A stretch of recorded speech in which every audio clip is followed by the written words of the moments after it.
मैं अबू बाबू को पूछ रहा था, बोले हिस्टोरिकली ये सबसे हाईएस्ट विक्ट्री है।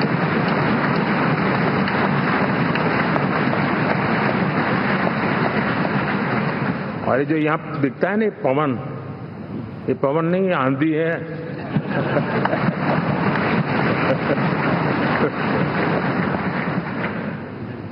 आंध्र ने इतना बड़ा हमारे प्रति जनमत दिया है।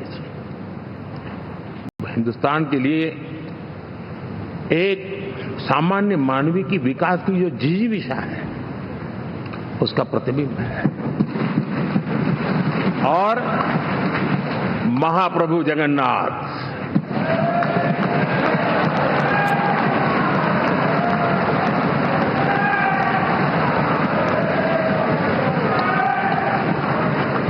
और मैंने अनुभव किया हमेशा। मैं हमेशा मानता हूं ईश्वर के अनेक रूप होते हैं, लेकिन जब मैं भगवान महाप्रभु जगन्नाथ जी को याद करता हूं तो मैं हमेशा मानता हूं ये गरीबों के देवता है।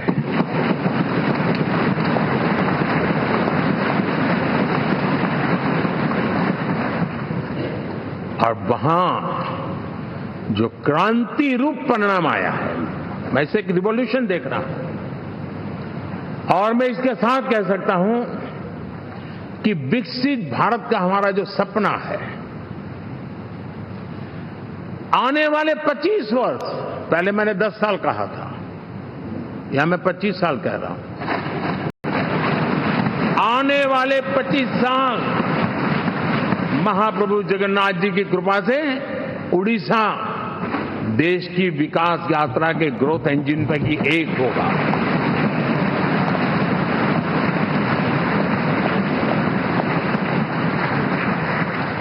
साथियों,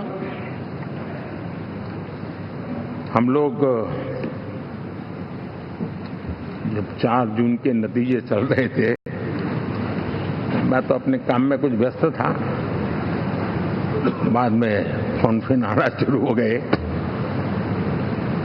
तो मैंने किसी को पूछा, यार ये तो ठीक है आंकड़े वांकड़े, तो मुझे ये बताओ कि ईवीएम जिंदा है कि मर गया?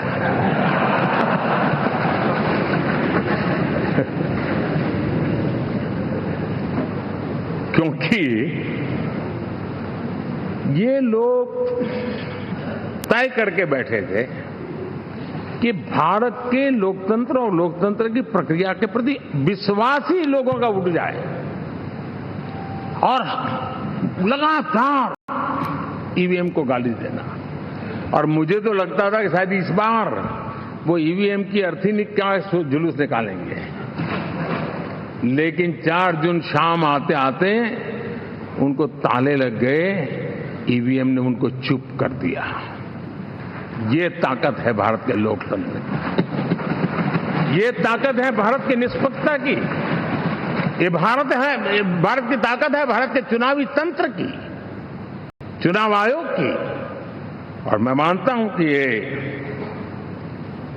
आशा करता हूं कि 5 साल तो अब ईवीएम शायद मुझे नहीं सुनाई देगा, लेकिन जब 29 में हम जाएंगे तो फिर से शायद ईवीएम को लेकर के नाचने की शुरुआत करेंगे, क्योंकि इनके सुधरने की संभावना बहुत कम है। अब देखिए, चुनाव के समय मैंने पहली बार देखा, शायद हर तीसरे दिन इलेक्शन कमीशन के काम में रुकावट आए, इसके लिए सुप्रीम कोर्ट के दरवाजे खटखटाए गए, भांति भांति के एप्लीकेशन, और एक ही टोली थी। और लोकतंत्र के प्रति जिनका भरोभार अविश्वास, ऐसे लोग सुप्रीम कोर्ट का उपयोग करते हुए कैसे रुकावट डाले, इसका निरंतर प्रयास करते रहे। और चुनाव आयोग की ताकत का एक बड़ा हिस्सा अदालतों में, इस पीक आवर्स में, चुनाव के पीक आवर्स में,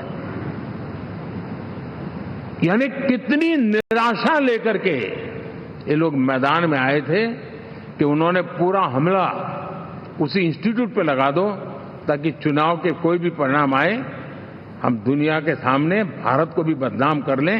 ये षड्यंत्र का हिस्सा था दोस्तों। और कभी भी देश उनको माफ नहीं करेगा। साथियों, इंडी गठबंधन वाले जब ईवीएम का विरोध करते हैं तो मैं सिर्फ एक चुनाव के रूप में नहीं देख रहा। मैं मानता हूं ये लोग मन से पिछली शताब्दी के सोच वाले लोग हैं। वे टेक्नोलॉजी को हम महत्व न समझते हैं, न टेक्नोलॉजी स्वीकार करने को तैयार है। और ये सिर्फ ईवीएम में दिखाई दिया, ऐसा नहीं, यूपीआई में दिखाया। जब हमने कहा कि हिंदुस्तान के लोग डिजिटल ट्रांजैक्शन करेंगे, फिनटेक की दुनिया में आज हिंदुस्तान का नाम हो गया, मानने को तैयार नहीं। आधार आज देश की एक पहचान बना है। मैं तो देख रहा हूं कि मुझे कई देश कहते हैं कि हमें आधार की पद्धति से आगे बढ़ना है, आप कैसे मदद कर सकते हैं। उस आधार को रोकने के लिए सुप्रीम कोर्ट में बार बार जाकर के परेशानियां पैदा की। यानी मूलतः ये प्रगति के विरोधी, आधुनिकता के विरोधी, टेक्नोलॉजी के विरोधी इंडी अलायंस हमने देखा है। साथियों, इस देश के लिए ये भी चिंता का विषय है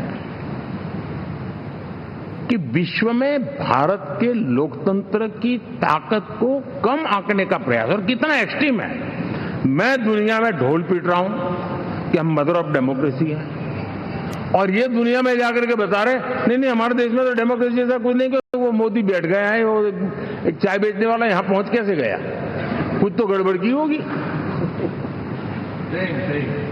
ये जो इनकी मनस्थिति है जी, भारत के नागरिकों को चुनाव प्रक्रिया के प्रति अविश्वास पैदा करने का जो उनका षड्यंत्र है, मैं मानता हूं कि अब दुनिया भी भारत के लोकतंत्र की विविधता, विशालता, व्यापकता, गहनता, इन सबको भी जानने समझने के लिए आकर्षित होगी। ऐसे ही इस चुनाव के नतीजे में देख रहा हूं। साथियों, जब